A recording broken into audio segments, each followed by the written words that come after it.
Okay, welcome students. मैं आप लोग का मैथमेटिक्स के इस लेक्चर में बहुत तहे दिल से वेलकम करता हूं, ठीक है। और इसके बाद हम लोग आज क्या पढ़ने वाले हैं उसका डिस्कशन पहले कर लेते हैं शॉर्ट में, ब्रीफ में, ठीक है। तो बच्चों आज का टॉपिक जो हम लोग पढ़ने वाले हैं वो है हमारा pair of linear equation in two variable, ठीक है कि नहीं। तो चैप्टर का नेम हमारी क्या है, pair of linear equations in two variable, ठीक है। ओके स्टूडेंट्स, ये हमारा आज का है टॉपिक, ठीक है। तो इसमें स्टूडेंट्स हम क्या पढ़ने वाले हैं, आप इसके पहले हम pair of linear equation in two variable में एक लेक्चर ऑलरेडी कर चुके हैं, ठीक है। उसमें हमने आपको बताया था कि जो हमारे मेथड्स होते हैं सॉल्व करने के दोनों इक्वेशन को, अलजेब्रिक मेथड में हमारा होता है ग्राफिकल मेथड। तो हमने आपको बताया था ग्राफ पेपर क्यों रहेगा तब बताया जाएगा, ठीक है। और हमने आपको जो अलजेब्रिक मेथड्स हैं उनको डिस्कस किया था। ओके स्टूडेंट्स, तो उसमें हमने आपको 3 मेथड्स बताए थे अलजेब्रिक में। वो थे हमारे एलिमिनेशन मेथड, सब्स्टिट्यूशन मेथड और क्रॉस मल्टीप्लिकेशन मेथड, ठीक है। उन तीनों मेथड्स पे हमने आपको 3 न्यूमेरिकल भी बताए हुए थे, ठीक है। तो वो तो टॉपिक हो गया। अब आज हम टॉपिक पढ़ने वाले हैं दूसरा टॉपिक, ठीक है। चलो देखते हैं आज का टॉपिक क्या हमारा, ठीक है। तो ये बच्चों आज हमारा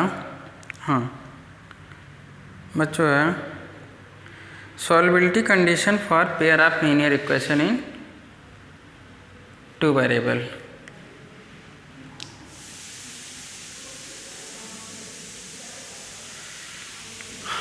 बच्चों आज का टॉपिक हमारा जो है सॉल्वेबिलिटी कंडीशन,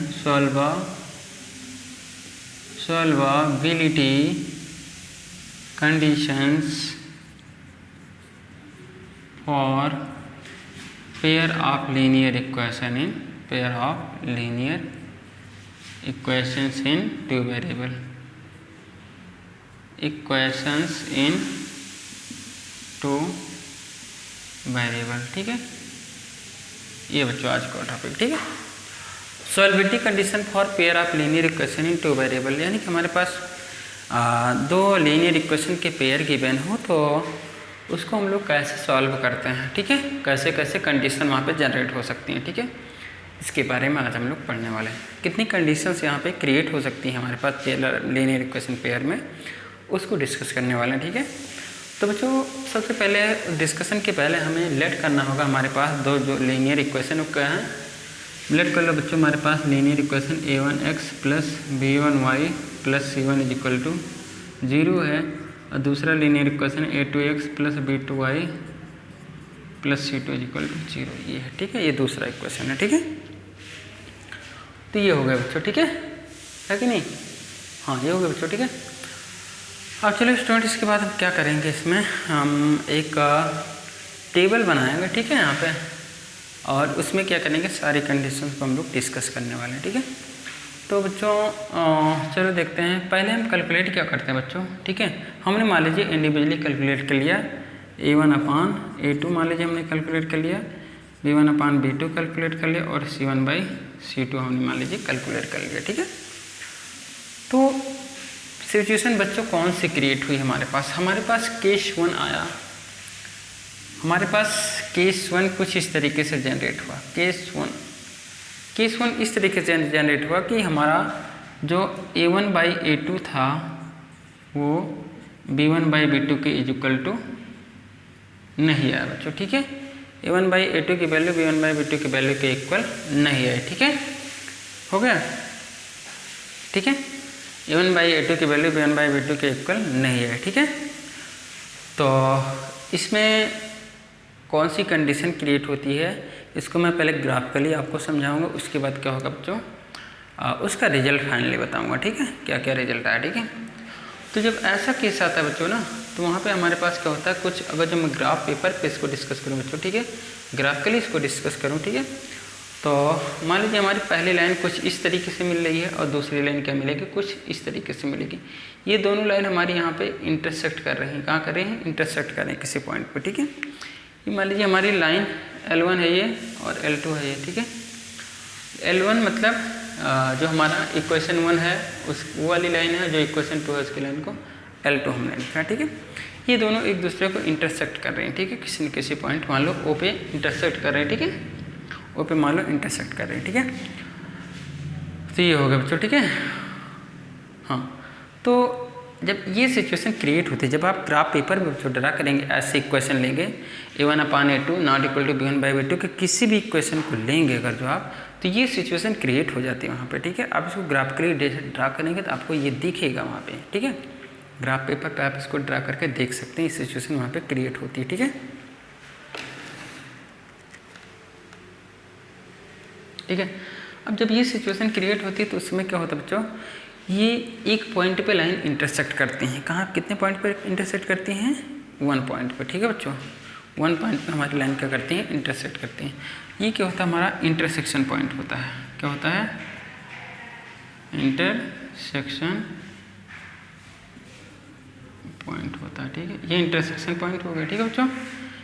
ये इंटरसेक्शन पॉइंट जो होता है यही हमारा सोल्यूशन होता है। एक्चुअल में यही हमारा क्या होता है? सोल्यूशन होता है। क्यों? क्योंकि हमें ऐसा वैल्यू निकालना होता है जहाँ पे दोनों लाइन सेटिस्फाई हो जाएं। तो यही एक ऐसा पॉइंट है जो क्या है, लाइन L1 पे भी है और लाइन L2 पे भी है, तो यही तुम्हारा सोल्यूशन होगा अल्टरनेटली, ठीक है। तो ये हो गया हमारा सोल्यूशन। तो इसमें हमारा सिस्टम बनता कैसा है? देखो सिस्टम बनता कैसा है हमारा पास यहाँ पे हमारी लाइन्स कैसी होती हैं।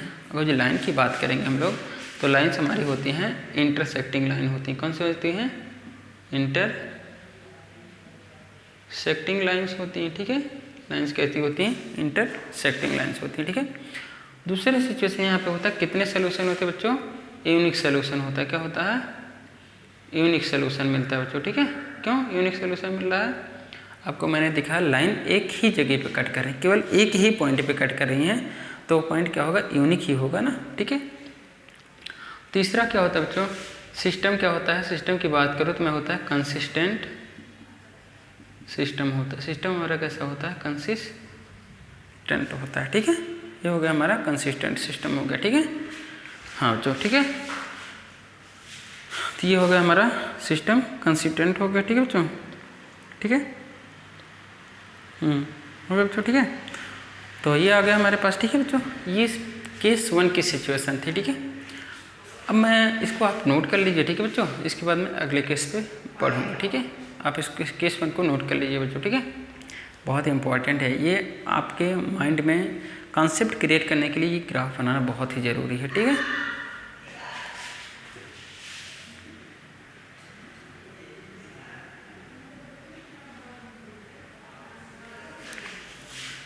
ठीक है बच्चों, तो आपने नोट कर लिया होगा बच्चों। अब मैं आगे बढ़ता हूँ, ठीक है।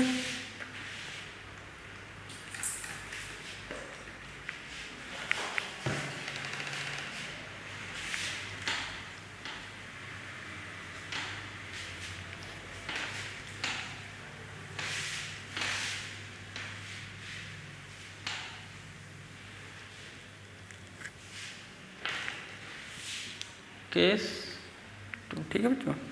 केस 2 मान लीजिए आपकी कौन सी कंडीशन आ गई, ठीक है। केस 2 कुछ इस तरीके से कंडीशन क्रिएट होती है कि A1/A2 तो मान लो इक्वल हो गए B1/B2 के, ठीक है। A1/A2 इक्वल हो गए B1/B2 के, लेकिन वो C1/C2 के इक्वल नहीं होते हैं, ठीक है। C1/C2 के इक्वल नहीं होते हैं। तो बच्चों जब ऐसे इक्वेशन का ग्राफ जब ड्रा किया गया तो क्या देखा गया कि हमारी जो है इस तरीके से कुछ सिचुएशन क्रिएट होगी, ठीक है।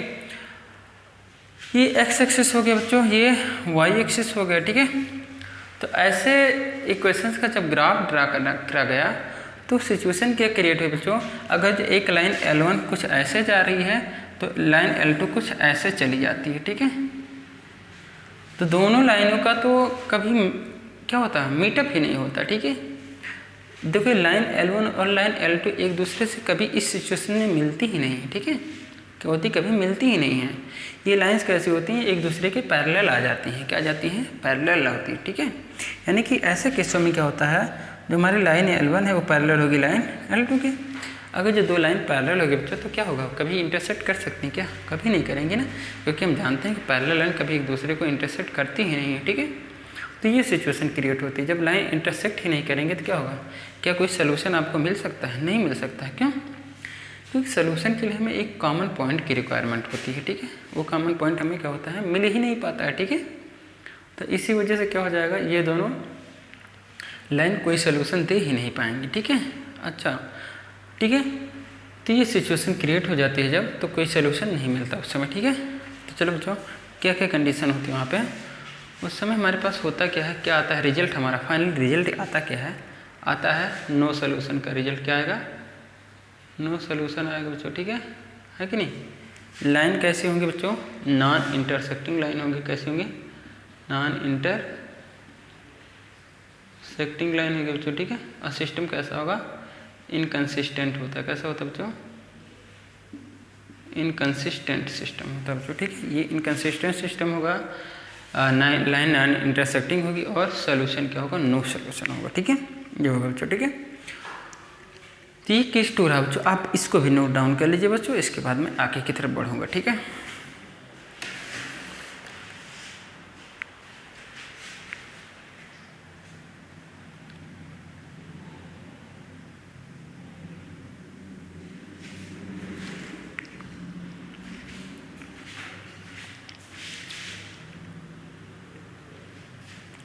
तो बच्चों आपने नोट कर लिया होगा इसको, ठीक है। तो मैं अब अगले केस की तरफ बढ़ूंगा बच्चों, ठीक है। केस नंबर 3 की तरफ, ठीक है।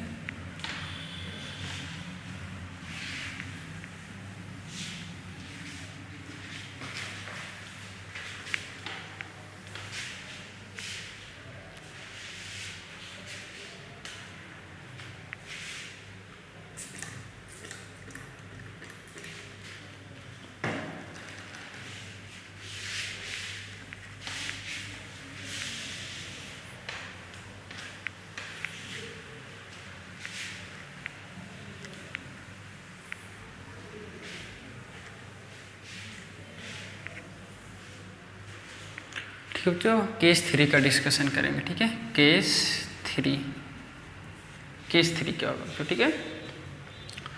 केस 3 बच्चों, जो हमारा सिचुएशन बची है, कौन सी सिचुएशन बची है बच्चों, a1/a2 इक्वल हो जाए b1/b2 के, और ये इक्वल हो जाए c1/c2 के, ठीक है। मान लो ये इक्वल हो गए, ठीक है। तीनों आपस में क्या हो गए, इक्वल हो गए। हमने कैलकुलेट किया और ऐसी सिचुएशन क्या हो गई, क्रिएट हो गई, ठीक है कि नहीं। अगर ऐसी सिचुएशन क्रिएट हो जाती है तो होता क्या है, जो ग्राफ उस समय कैसे बनेगा, ठीक है। देखो कैसे बनेगा, ग्राफ कैसा बनेगा आपका, कुछ ऐसे एक्स एक्सिस हो गया ये, और ये हो गया वाई एक्सिस हो गया, ठीक है। मान लीजिए लाइन L1 का ग्राफ कुछ इस तरीके से आता है बच्चों, मान लो, ठीक है। मान लो लाइन L1 का ग्राफ कुछ इस तरीके से आता है, ठीक है। ये लाइन L1 का ग्राफ है, ठीक है। ऐसे लाइन L1 गई, ठीक है।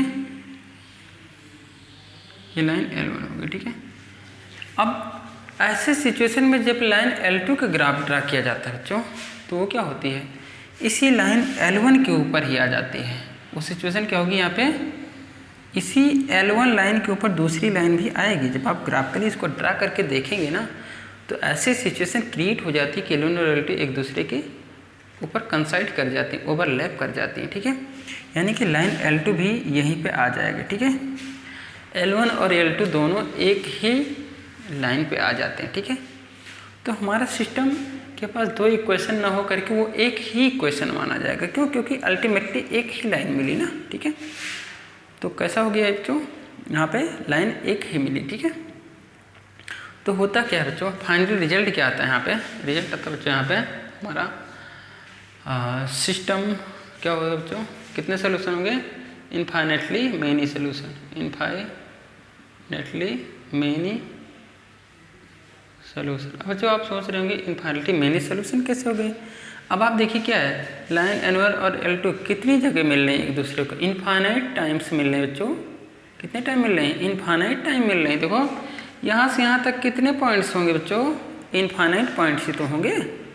लाइन L1 और L2 कितनी जगह एक दूसरे के ऊपर है, इनफाइनाइट पॉइंट्स पे ऊपर है एक दूसरे से बच्चों, ठीक है। तो इसीलिए इनफाइनेटली मेनी सोल्यूशन होता है, ठीक है। अब यहाँ पर लाइन की बात करें, लाइन्स कैसे होंगी बच्चों, कोइंसिडेंट लाइन, कोइंसाइडेंट कंसाइडेंट लाइन, दोनों लाइन एक दूसरे के ऊपर कंसाइड कर जाएंगे, ठीक है। और सिस्टम कैसे हो सकता है बच्चों, सिस्टम कैसा है बच्चों, एक चीज़ ध्यान रखिएगा, और जो किसी सिस्टम के पास सोल्यूशन है, चाहे एक सोल्यूशन हो चाहे इनफाइनाइट सोल्यूशन हो, तो सिस्टम हमेशा क्या होता है, कंसिस्टेंट सिस्टम होता है, ध्यान रखिएगा इसको, ठीक है। क्या होता है, कंसिस्टेंट सिस्टम होगा, ठीक है। क्या होगा बच्चों, हमेशा वो कंसिस्टेंट सिस्टम होगा, ठीक है, इसको ध्यान रखिएगा, ठीक है। तो ये बच्चों हमारा फाइनली ये रिजल्ट आ जाता है, कब, जब A1/A2 = B1/B2 = C1/C2 के होते, ठीक है। तो ये हमारा फाइनली ये रिजल्ट आता है, ठीक है। आप इसको भी नोट डाउन कर लीजिए बच्चों। फिर उसके बाद क्या करेंगे, हम अगले टॉपिक की तरफ बढ़ेंगे, ठीक है।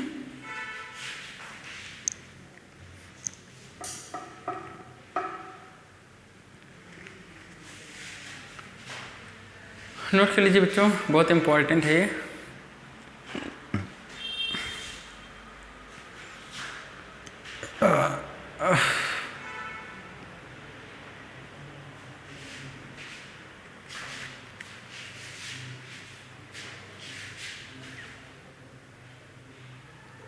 चलो बच्चों, अब मैं इसको इरेज करता हूँ, ठीक है, और अपने आप प्रोसेस को आगे बढ़ाता हूँ, ठीक है।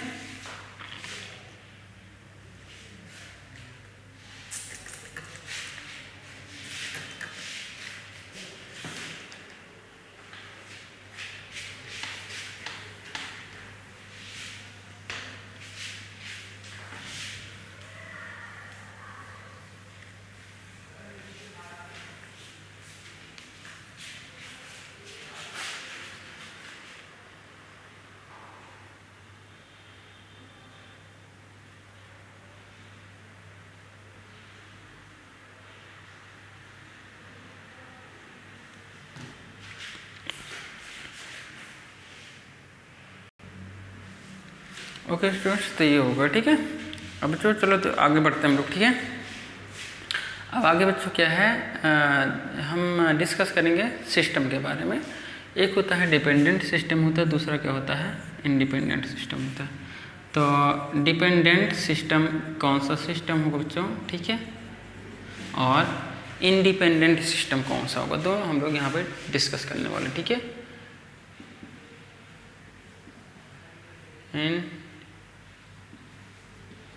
इंडिपेंडेंट सिस्टम, ठीक है। सिस्टम का मतलब यहाँ पे बच्चों है, जो ये हमारे दो लाइंस हैं, इन दोनों लाइन को मिला करके एक सिस्टम बना हुआ है, ठीक है। इन्हीं दोनों लाइन के ग्रुप को क्या बोलते हैं, एक सिस्टम बोलेंगे, ठीक है कि नहीं। तो डिपेंडेंट लाइंस कब होंगी या डिपेंडेंट सिस्टम कब आएगा, ठीक है। कब आएगा बच्चों, जब कोई लाइन सिस्टम कैसा होगा, जब कोई सिस्टम कैसा हो, कंसिस्टेंट भी हो। डिपेंडेंट सिस्टम के लिए हम क्राइटेरिया लिख रहे हैं नीचे, ठीक है। अगर जो कोई सिस्टम क्या है, कंसिस्टेंट है और साथ ही साथ उसके पास कितने सॉल्यूशंस हैं, infinitely many solution, infinitely many solution है, तो उसको हम लोग क्या बोलेंगे, डिपेंडेंट सिस्टम बोलेंगे। अगर जो कोई सिस्टम क्या है, कंसिस्टेंट है और इनफाइनेटली मेनी सॉल्यूशन है, तो उसको हम बोलेंगे डिपेंडेंट सिस्टम बोलेंगे, ठीक है। अगर जो किसी सिस्टम, कोई सिस्टम क्या है, कंसिस्टेंट तो है, कंसिस्टेंट है और साथ ही साथ उसके पास क्या है, यूनिक सॉल्यूशन है, क्या है, यूनिक सॉल्यूशन है, ठीक है, ठीक है बच्चों, यूनिक सॉल्यूशन है, तो उसको हम लोग बोलते हैं बच्चों इंडिपेंडेंट सिस्टम। यानी कि कोई सिस्टम जो कंसिस्टेंट हो और यूनिक सॉल्यूशन हो उसको बोलेंगे इंडिपेंडेंट सिस्टम, और कोई सिस्टम जो कंसिस्टेंट हो और इनफाइनेटली मेनी सॉल्यूशन हो उसको बोलेंगे हम लोग क्या, डिपेंडेंट सिस्टम बोलेंगे, ठीक है बच्चों। तो ये होगा, ठीक है हमारा। तो इसको आप नोट डाउन कर लीजिए, फिर मैं आगे कुछ क्वेश्चंस लूँगा बच्चों, ठीक है, जिसमें हम लोगों को अभी तक जो कॉन्सेप्ट पढ़े हैं उसको हम लोग क्या करेंगे, वेरीफाई करेंगे, ठीक है। यूज करके हम लोग क्या करेंगे, उसके सोल्यूशन को निकालेंगे, ठीक है। ओके बच्चों, आप इसको नोट कर लीजिए, मैं आपको थोड़ा सा टाइम देता हूँ, ठीक है।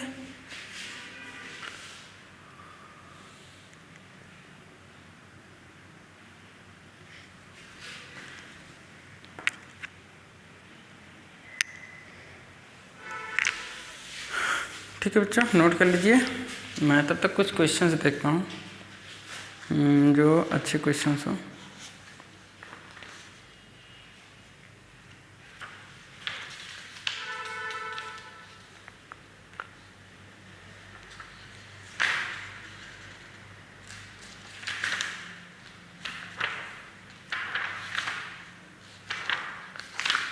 ओके बच्चों, नोट करते रहिए, तब तक मैं कुछ क्वेश्चंस आपके लिए लेकर आता हूँ। ठीक है, आप नोट करिए, मैं आपके लिए क्वेश्चन लेकर आता हूँ। ठीक है,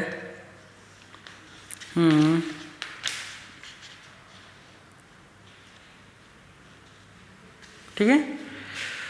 हाँ चलो बच्चों, आपने नोट कर लिया होगा, मैं इसको अब इरेज करता हूँ और अपने क्वेश्चन की तरफ बढ़ूँगा। ठीक है,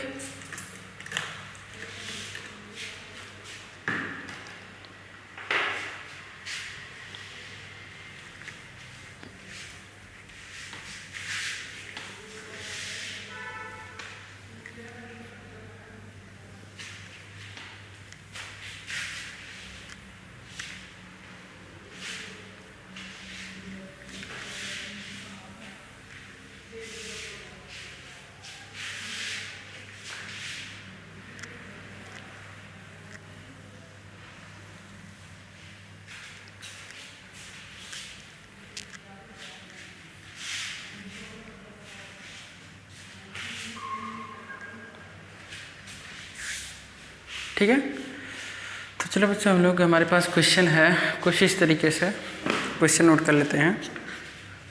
क्वेश्चन बच्चों, फाइंड द वैल्यू ऑफ के for the following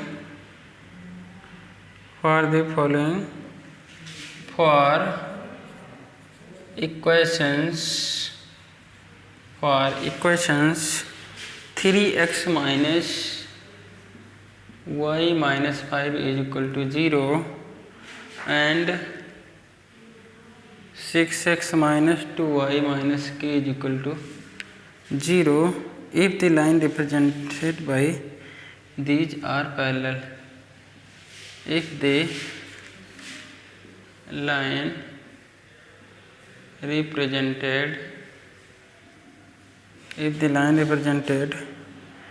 by these equations are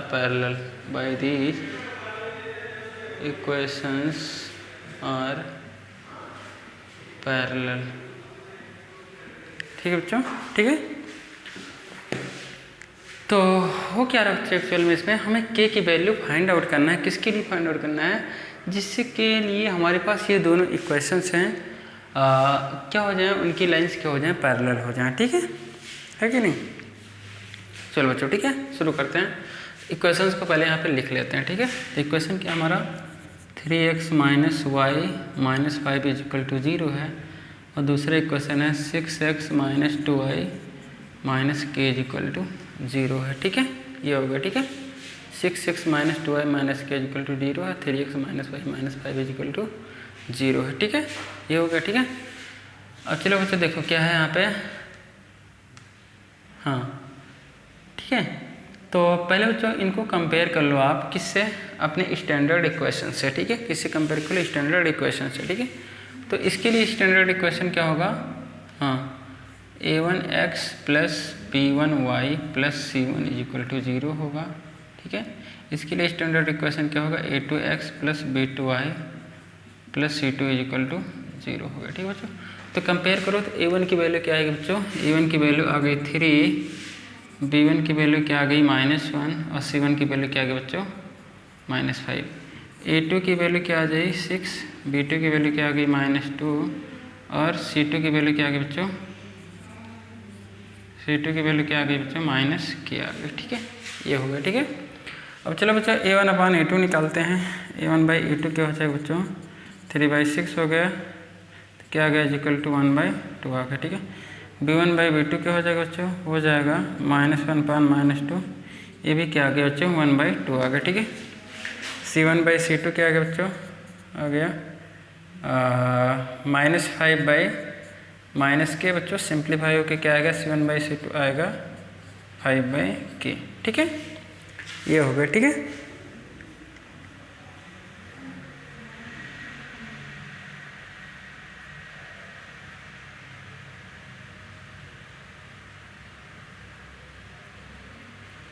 तो ये होगा बच्चों। ठीक है, चलो अब आगे बढ़ते हैं हम लोग। ठीक है, आगे बढ़ेंगे, देखते हैं क्या होता है। ठीक है, अब ये line represented by equations are parallel. ठीक है, अब क्या है, ये लाइंस क्या है, parallel, since these lines are parallel, since these lines are parallel, so system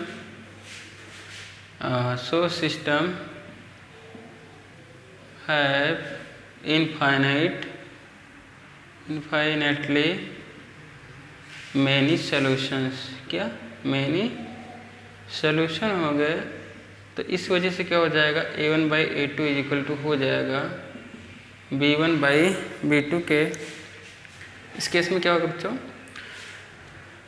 आएगा A1/A2 इक्वल टू होगा क्या, B1/B2 के इक्वल टू क्या हो जाएगा बच्चों, C1/C2 किया जाएगा। ठीक है, अब A1/A2 क्या होगा बच्चों, आ गया 1/2 है। यहाँ से देखिए मैंने कैलकुलेट किया है, A1/A2 क्या है बच्चों, 1/2 आया है।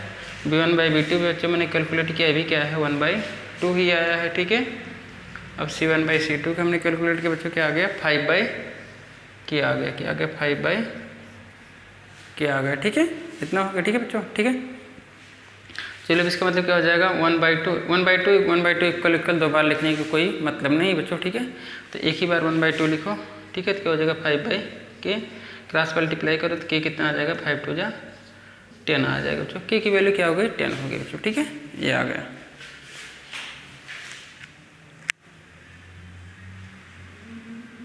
ठीक है, तो बच्चों मैं अल्टीमेटली K की वैल्यू हमें मिल गई। ठीक है, K की वैल्यू हमें क्या मिली, 10 मिल गई। ठीक है, तो ये होगा बच्चों। ठीक है, चलो अब एक क्वेश्चन और ले लेते हैं बच्चों। ठीक है,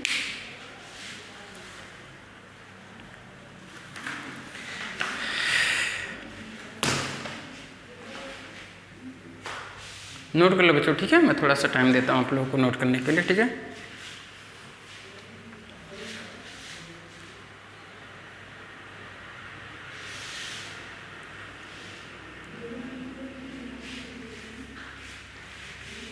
ठीक है, नोट कर लिए होंगे बच्चों। चलिए हम आगे बढ़ते हैं। ठीक है,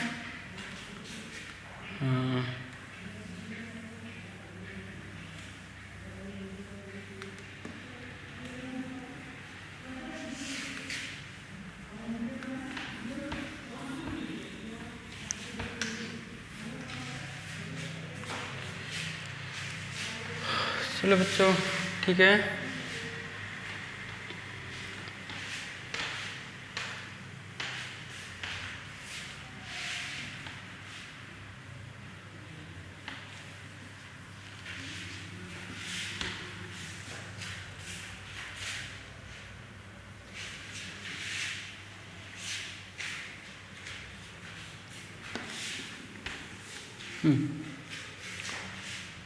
चलो बच्चों ये भी मैं मिटा देता हूँ यहाँ से। ठीक है, और यहाँ से मैं इसको मिटा देता हूँ बच्चों। ठीक है, और यहाँ से इसको मिटा देता हूँ। ठीक है, हाँ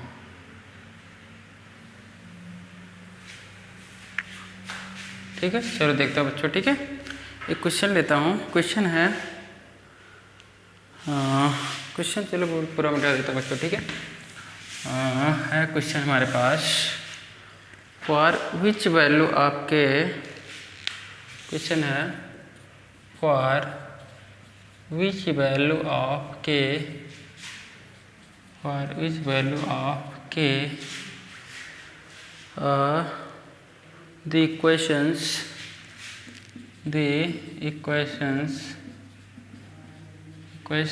पहला क्या है बच्चों, है पहला kx + 3y = kx + 3y = k - 3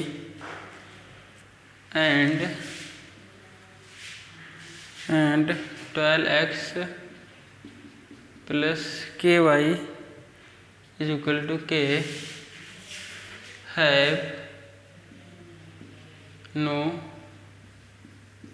solution. ठीक है, ओके बच्चों, ये हो गया। ठीक है, हैव नो सोल्यूशन। ठीक है, तो चलो स्टूडेंट्स हम इसको नोट करते हैं क्वेश्चन को। ठीक है, हमारे पास क्या है क्वेश्चन बच्चों, दिया है क्वेश्चन है kx + 3y = k - 3 है बच्चों। तो सबसे पहला काम क्या होता है बच्चों, हमें इसको इक्वल टू 0 फॉर्म में कन्वर्ट करना। तो पहला इक्वेशन क्या हो जाएगा, kx + 3y - k + 3 = 0, ये पहला इक्वेशन आ जाएगा। ठीक है बच्चों।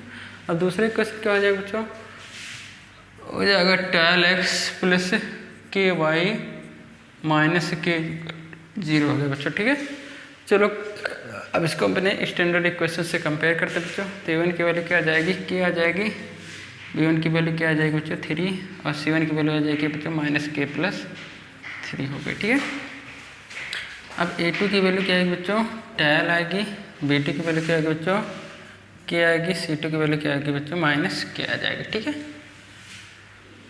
चलो ठीक है, नो सोल्यूशन। ठीक है, अब देखो बच्चों फॉर नो सोल्यूशन क्या होता है, अब देखो, हाँ ठीक है, फॉर नो सोल्यूशन बच्चों होता क्या है, a1/a2 = b1/b2 but not equal to c1/c2। ठीक है, ये होता है ना।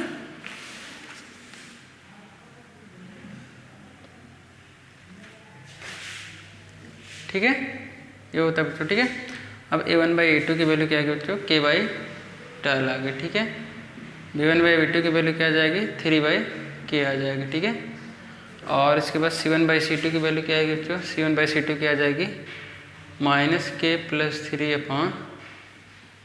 3/-k। ठीक है, ये हो गया। ठीक है बच्चों, हो गया।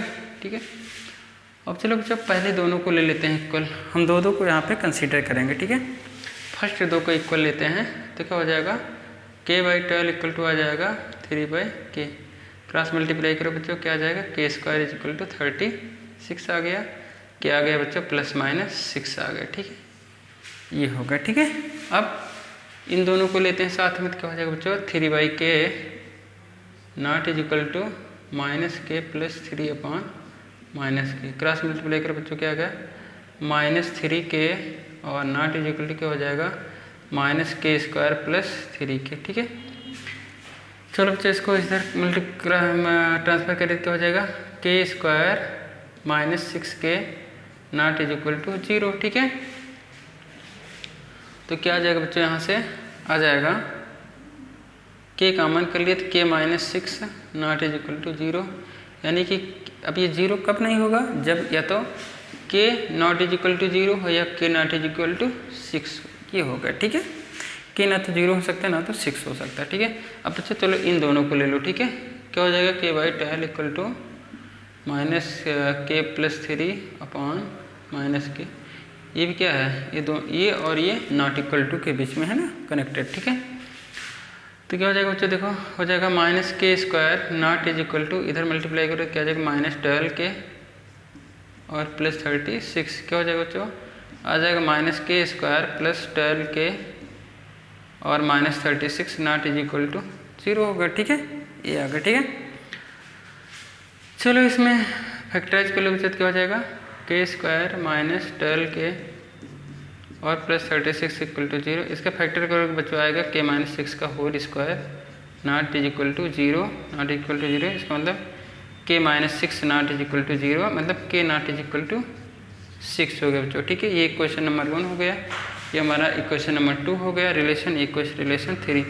अब फ्रॉम रिलेशन 1, 2 एंड 3 क्या हो रहा है हमारे, फ्रॉम 1, 2 एंड 3 जो हमारे तीनों रिलेशन किसको अलाउ कर रहे हैं, किस वैल्यू को अलाउ कर रहे हैं। ठीक है, पहले ने अलाउ किया +-6 दोनों ले सकते हो, दूसरे ने कहा भैया 6 नहीं ले सकते हो। ठीक है, तीसरे ने भी कहा भैया 6 नहीं ले सकते हो, तो ले किसको सकते हो, वो जो देखा जाए तो किसको ले सकते हो, यहाँ पे 0 भी नहीं ले सकते, ले किसको सकते हो, k = -6 को ही ले सकते हो ना, तो ये आपका फाइनल आंसर हो गया। ठीक है,